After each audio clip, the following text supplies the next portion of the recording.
Hello folks, this is Droidekas, and today we'll be looking at LEGO Star Wars Clone Troopers vs. Droidekas, or Droidekas. Ages are from 6 to 12, set number 75000, 124 pieces.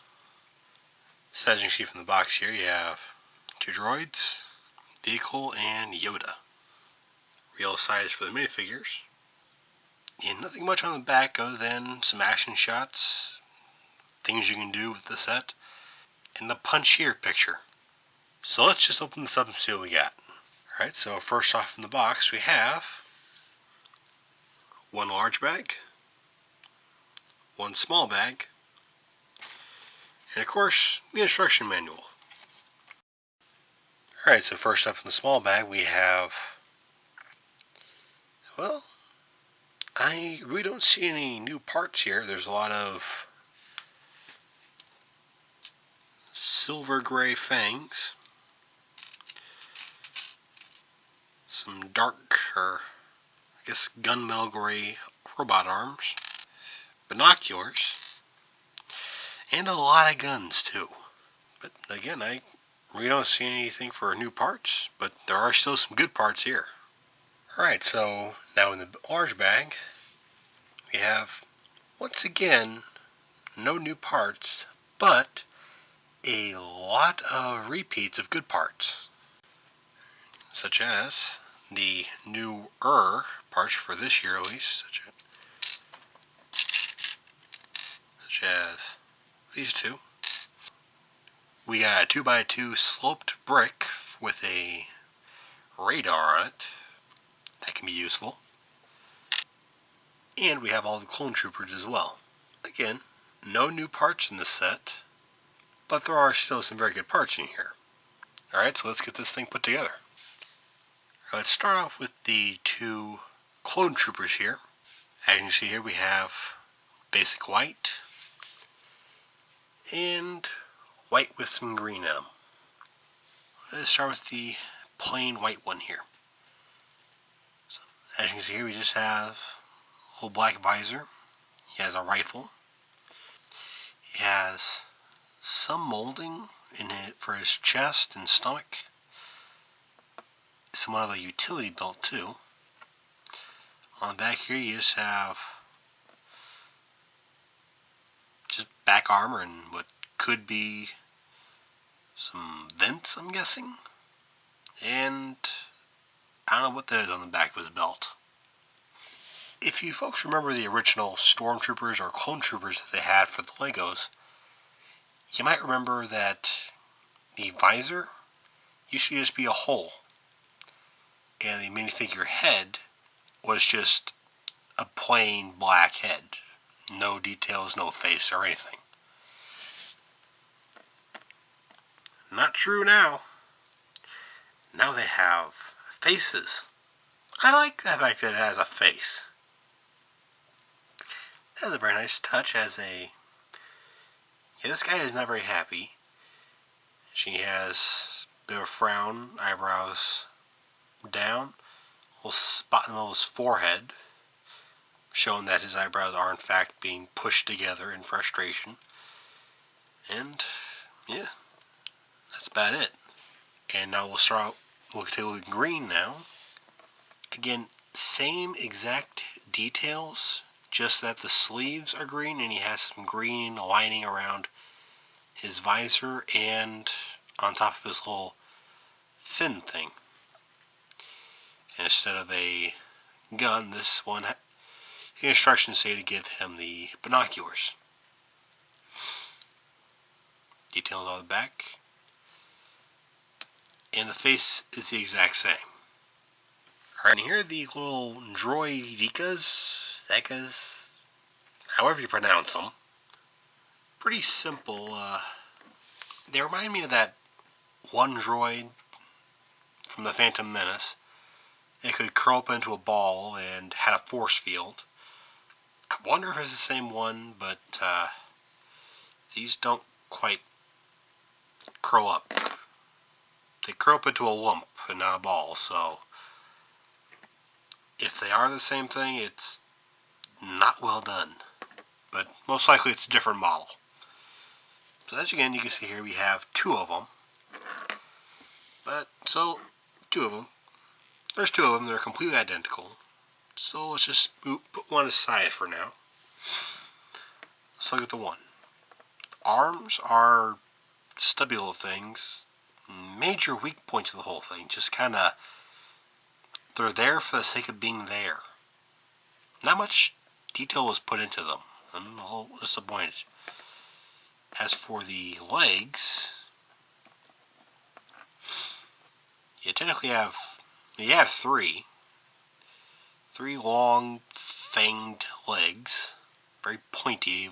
He steps on you, shoot you, then stomp on you. The head goes up, back, forward. Then these are either antenna or smaller guns attached to the sides of his head. So they can also rotate. Not that much. And as for an eye, he just has one glowing red eye.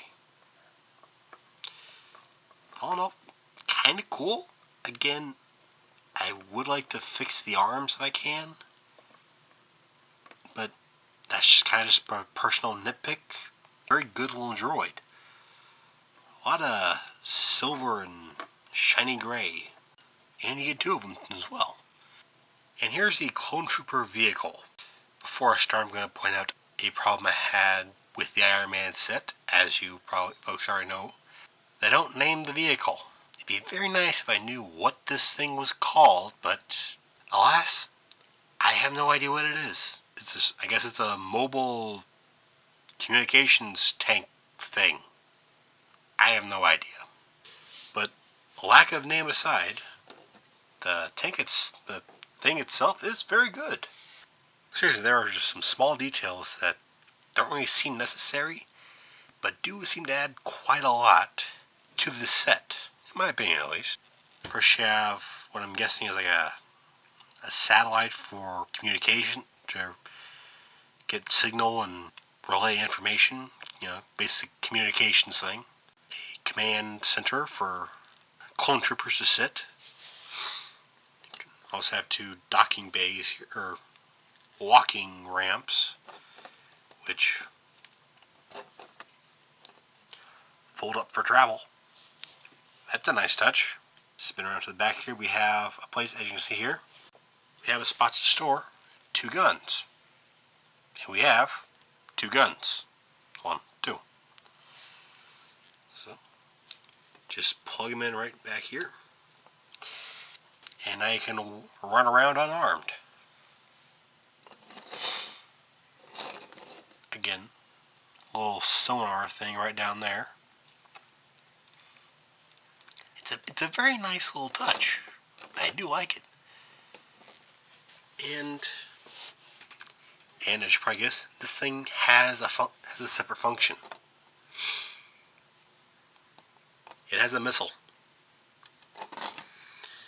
A little flick fire missile. Harder you push, the farther it goes. And it does go pretty far. Also,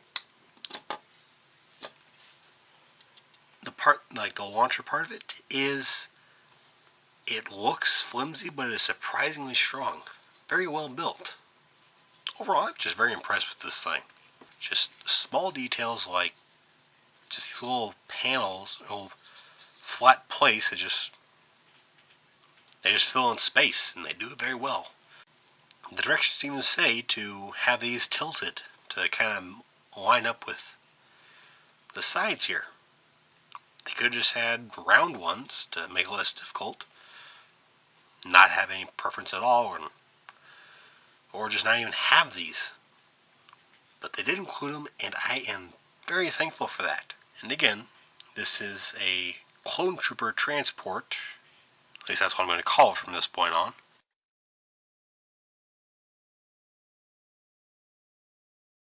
They fit very well, just seating wise and just kind of they fit with the design of it. And that is something I really like.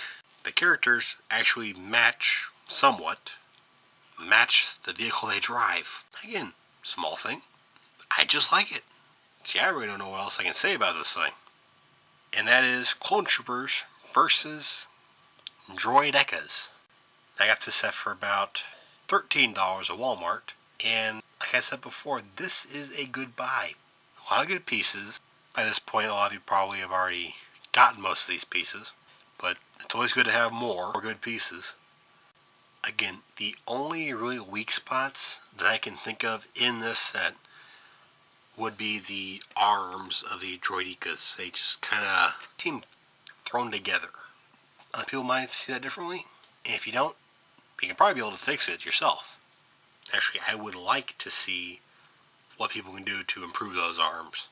But again, the entire set overall, very good. I highly recommend it. If you find it, I do recommend picking it up. Now, personally, when it comes to Star Wars, I actually prefer ground vehicles a lot more than the airborne or space vehicles. Because of the two, the ground vehicles actually look like they can work. Now, some of the older spaceships, those look plausible. Those could work. Newer ones, not so much. I believe there's one that's just like a wing with a gun attached. I'm not talking about just like a wing shaped like a bomber from the real world. I'm saying that it looks like someone took the wing off a plane, strapped a gun to it, and said, hey, look, it can fly. That annoys me. That's just a personal thing about Star Wars. I do like it. I'm not a huge fan, I'll admit. But I do like the designs for the ground-based vehicles. Very well done, in my opinion. And this set is no exception. It is a well-made little set. I hope you enjoyed this video. I thank you folks for watching, and I'll see you next time.